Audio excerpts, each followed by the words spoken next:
Sean Diddy Combs was just denied bail. Again. Despite being cleared of the most explosive allegations, including explicit trafficking and criminal conspiracy, he'll remain behind bars until sentencing on October 3rd. The judge claimed there was enough evidence of violent behavior to consider him a risk if released. While Diddy's legal team spun the acquittal as a major win, the court wasn't convinced. His defense declared, Diddy has never assaulted anyone, but that wasn't enough to get him home. Now, with serious time already served and a looming sentence, the spotlight is more intense than ever. Diddy faced a storm of accusations that could have destroyed his legacy. He was originally hit with charges of intimate trafficking and racketeering conspiracy, crimes that carry heavy social and legal consequences. But when the jury came back, it was clear, not guilty on the most serious counts. While his defense called it a complete vindication, prosecutors weren't ready to let go.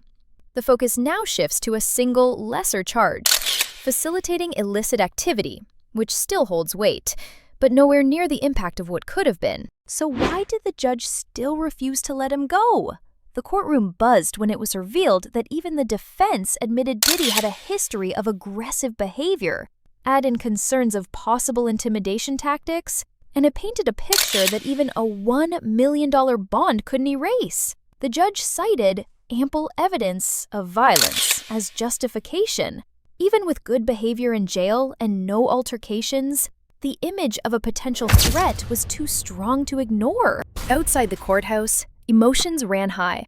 Diddy's family, who had just celebrated his partial legal win, were devastated.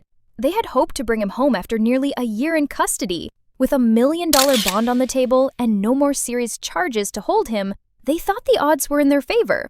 But once the decision came down, their victory celebration turned into heartbreak. The message was clear.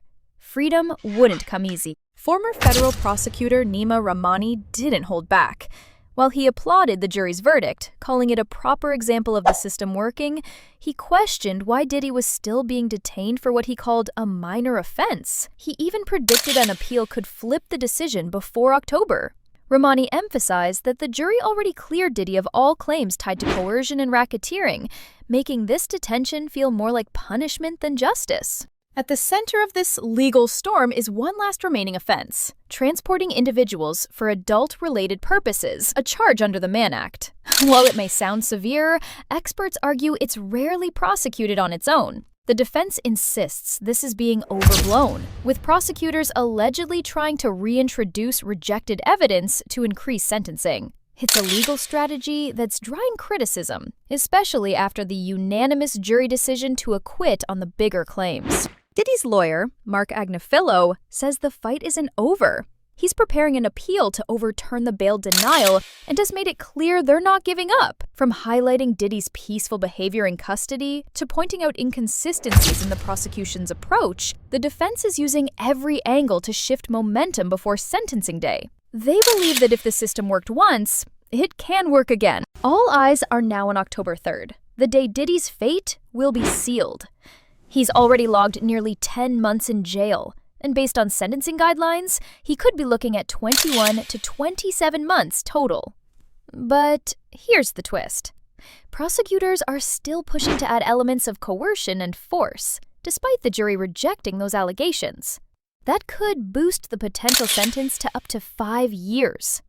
Whether or not he's granted release before then, the next legal move could flip the entire story once again.